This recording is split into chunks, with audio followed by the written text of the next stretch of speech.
La bandiera bianca significa pace. Essa veniva usata nelle guerre per far capire al nemico di volersi arrendere e di voler cessare il conflitto, chiedendo di cercare un accordo. Questo uso ha origine dai tempi romani.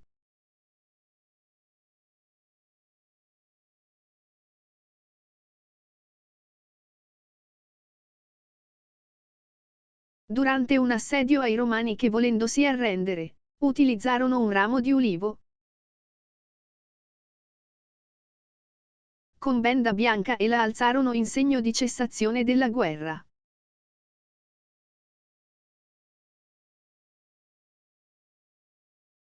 In una ricerca secondo gli storici, si utilizzava il colore bianco perché un tempo le stoffe colorate erano costose e meno reperibili, perché poco diffuse mentre il bianco era facile da trovare. Bastava strappare un lenzuolo bianco e appenderlo a un bastone. Poi il bianco è il colore più chiaro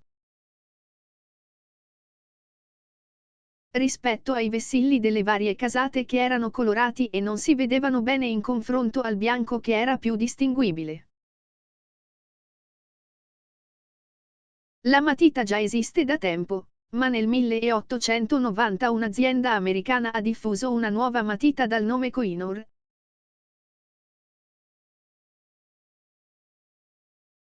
ottenuta da grafite cinese, e chiamata così per via del diamante più grosso. Il colore giallo della matita ha un collegamento con la Cina, per la quale simboleggia nobiltà, onore e rispetto. Da allora quasi tutte le matite sono state prodotte con il colore giallo.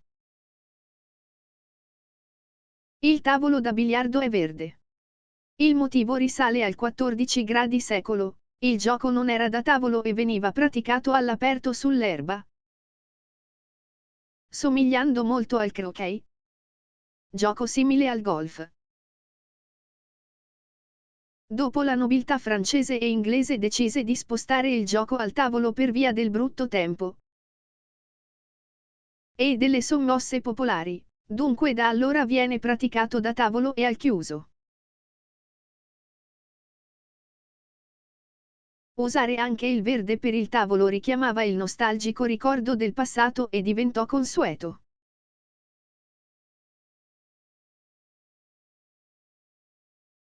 I medici usano il camice bianco, perché prima in abiti borghesi potevano essere dei ciarlatani, causando dubbi.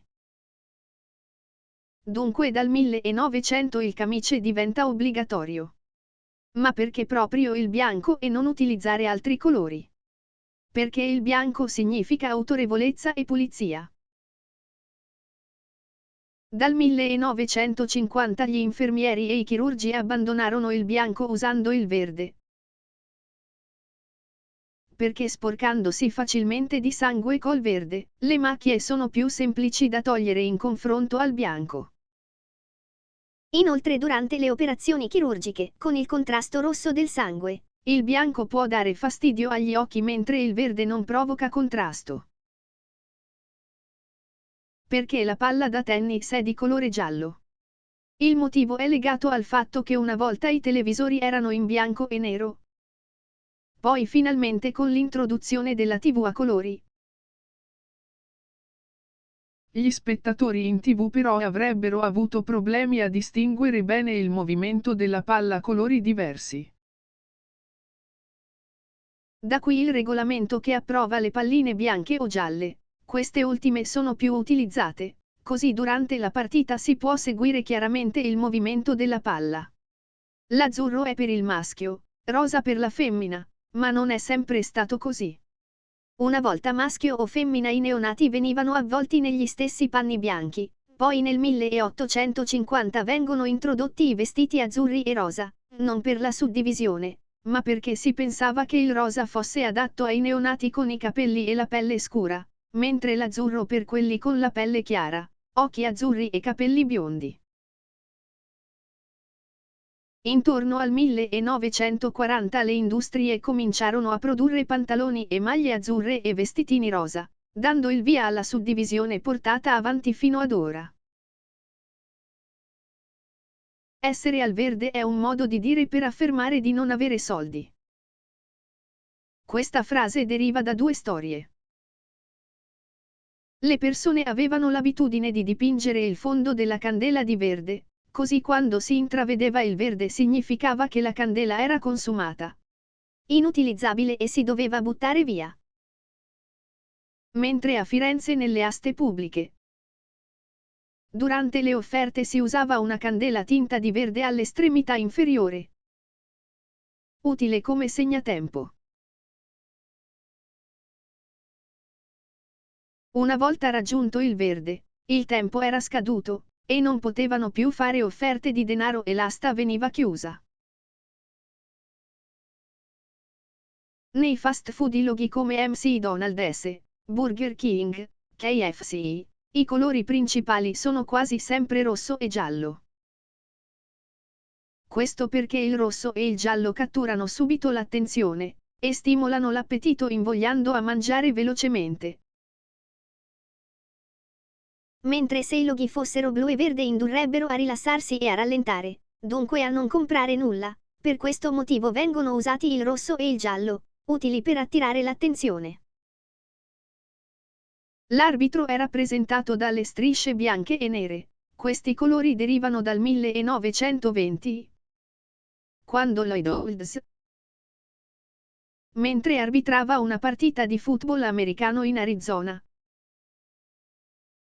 venne scambiato da un giocatore di una squadra che gli passò la palla. Perché gli arbitri indossavano il bianco, berretto e papillon, ed era facile confondersi. Così nel 1921 Olds partecipò e indossò una maglietta a strisce, distinguendosi ed evitando errori. Il pubblico lo fischiò, ma dopo comprese che la divisa era utile per mettere fine agli equivoci. L'uso delle pagine gialle ha origine nel 1883, anche se la lista dei numeri era ristretta perché il telefono fu inventato nel 1880, quindi in quei 3 anni non tutte le persone lo avevano comprato essendo caro. Durante la stampa dell'elenco, la carta bianca era finita, così il tipografo utilizzò la carta gialla. Essa diventò apprezzata e diffusa, perché la carta gialla con la scritta nera facilitava la lettura rendendola meno faticosa. Black Friday è un giorno apposito per sconti speciali in cui le persone approfittano per fare shopping sfrenato. In Italia è detto venerdì nero. Perché la scelta della parola nero? Il Black Friday di solito avviene in America e in Canada. Proprio il giorno dopo il ringraziamento i negozianti offrono sconti in preparazione del Natale.